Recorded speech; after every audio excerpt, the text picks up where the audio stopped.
After all the fuzz around Squid Game, I decided to revisit a movie called As the Gods Will. And I've also rewatched Alice in Borderland. There is a Netflix series as well that I really adore. The first season isn't as polished as Squid Game when it comes to its craft, but I do prefer the thematics that it brings to the table. Mostly regarding what the hell is going on and the amount of foreshadowing elements throughout the episodes that enrich the storytelling. Based on a manga by the same name, it follows a group of people that suddenly wake up in a parallel reality where everyone in Tokyo seems to have disappeared, letting only some groups that are forced to play an increasingly sadistic variety of games that test their intelligence, physique and emotional control. This story leans on how people surrender to conformity without willing to bear themselves, and therefore the repercussions once they're put in challenges that take them to their extremes, resulting in different outcomes. And to survive, each person must make choices regardless of their beliefs towards something, because these games force the players to explore sides of themselves that they wouldn't before. These challenges are put in front of our characters, creating situations that require each individual to have a solid understanding of themselves, and be resilient and suppress emotions to make quick life or death decisions. Otherwise, dreadful events are imminent depending on what game is being played. With that being said, I decided to rank all the games present in Season 1, and warning, I will get into spoilers. If you haven't seen the show, turn off the video and go watch it right now, it's worth your time.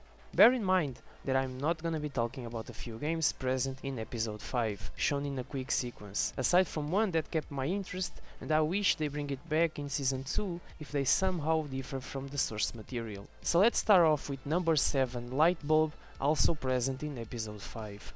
To be honest, the whole episode itself was a bit weird for me, and when they focused on this game, I was aware of the rules for the most, but it felt a bit rushed and could have used more time and attention to detail. Nevertheless, there are also really funny moments with this scene, especially when this girl is looking at a device that serves as an electrical charge if it touches the water, or Arisu freaking out trying to come up with a solution. In number 6 we got the Distance game, present in episode 4.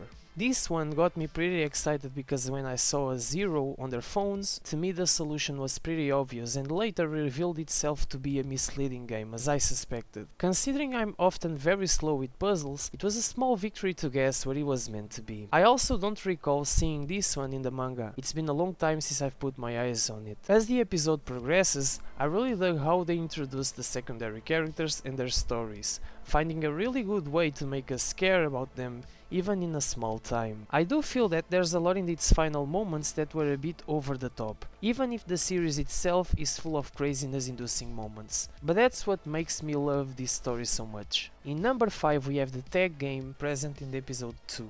I'm terrified by the thought of running in a labyrinth with an entity chasing me, and here the fact that the pursuer happens to be using a horse mask and carrying a submachine gun is even more terrifying, especially with the location where this game takes place that is quite eerie and also maze-like. Number 4 we have the Witch game in episode 7 and 8. I was already hyped to see how they would end season 1, but I wasn't expecting this level of insanity out of its execution while translating to live action format. I was foreseeing that certain things would eventually happen, and I was also familiar with the twist, but I loved seeing these characters go to the brink of collapsing. I do have some nitpicks with the writing in it, but on first viewing, I was just in the moment appreciating what's been done. In terms of its concept and difficulty, it emphasizes that the game of hearts might always have a solution, and letting emotions take control of you is the key to failure. Similar to the manga, it takes a deep look at what happens on a broader scale when people are defied with situations like this one. In number 3 we have Bingo Night at the Match Factory, in episode 5. I mentioned there was one in episode 5 that I wish they explored further, than only showcasing it in a montage sequence. This game basically consists in finding numbers on the walls of an abandoned factory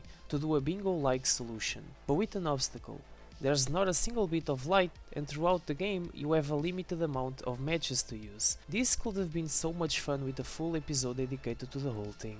In second place we got Dead or Alive game in episode 1. As the game proceeds, it requires players to memorize certain elements and have a sense of location regarding the layout of the building that the game takes place. In each room they have to pick the right door, otherwise they'll die in there, but it gets more difficult and more eager. It's among my favorites for its concept and technicality. Now the number 1, the Hide and Seek game in episode 3. an hide-and-seek variant with a twist, where the wolf is the one that has to run and hide. The fact that at this point we're practically at the beginning of the story, the events that take place in this game set the bar to what it's all about. Again, the games with hard difficulty mess with our players and their emotions, not letting them think rationally. So in this game I truly believe that there's a solution where everyone gets out alive, but at the same time there's a small possibility that what happens at the end is the only destiny for our characters. It's my favorite for carrying so much weight on Arisu's shoulders. It sets him for a greater achievement while also feeling he has to honor his friends for sacrificing themselves, acknowledging that he is the one meant to go far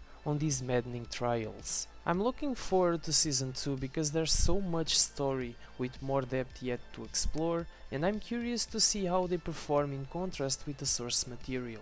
Give me your thoughts on Alice in Borderland, and what's your favorite game in the series or in the manga? Let me know. Also, if you found my channel and you like what I do here, consider subscribing and I'll see you in the next video. See ya.